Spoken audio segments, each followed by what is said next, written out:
មដាមនងមានចិត្តស្មោះតែងតែរូបក្នុងការគិតថាត្រូវធ្វើយ៉ាងម៉េចដើម្បីមនុស្សជាទីស្រឡាញ់ស្នេហាយើងកុំសត់ណាស់តាំងពីចាប់ដើមប៉ុន្តែយើងប្រឹងតស៊ូណាស់តស៊ូផ្លាស់ប្ដូរជីវិតពីក្រខ្សត់ទៅមានបានតែការខំប្រឹងហួស្មានបានមកហើយតែគ្មានន័យសោះលោកកាអង្យុទ្ធទេធោឲ្យយើងប្រត់ប្រាំងមានទ្រពមានយួងអូនក៏លីចាំលោកីតើការខំប្រឹងរបស់ខ្ញុំស្ទើរតែមួយជីវិតតែការពិតចុងក្រោយខ្ញុំបានផលអ្វី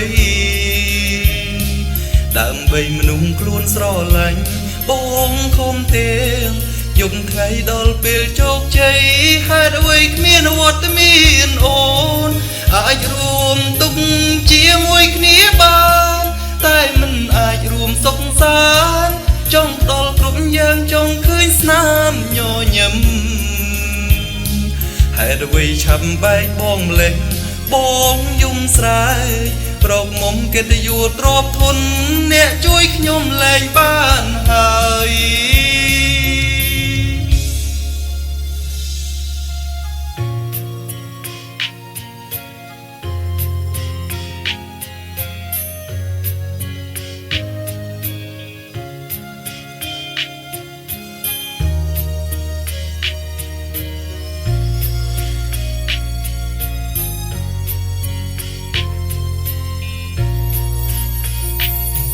ធម្មតាមនុស្សមានចិត្តស្មោះតែងតែរូបក្នុងការគិតថាត្រូវធ្វើយ៉ាងម៉េចដើម្បីមនុស្សជាទីស្រឡាញ់ស្នេហាយើងកុំសត់ណាស់តាំងពីចាប់ដើមប៉ុន្តែយើងប្រឹងតស៊ូណាស់តស៊ូផ្លាស់ប្ដូរជីវិតពីក្រខ្សត់ទៅមានបានតែការខំប្រឹងហួស្មានបានមកហើយតែគ្មានន័យសងស្នេហាអង្យុទ្ធទេធោឲ្យយើងប្រត់ប្រាំងមានទ្រពមានយួងអូនក៏វីចាំលោកីតើការខំប្រឹងរបស់ខ្ញុំស្ទើរតែមួយជីវិតតែការពិតចុងក្រោយខ្ញុំបានផលអ្វីដើម្បីមនុស្សខ្លួនស្រឡាញ់បងខំទាំងយប់ថ្ងៃដល់ពេលជោគជ័យហេតុអ្វីគ្មានវត្តមានអូនអាចរួមទុក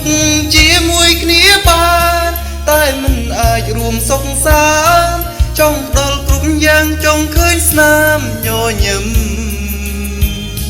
ហេតុអ្វីឆាប់បែកបងម្លេះបងយំស្រែប្រកមុំកិត្តិយសទ្រពធនអ្នកជួយខ្ញុំលែងបានហើយ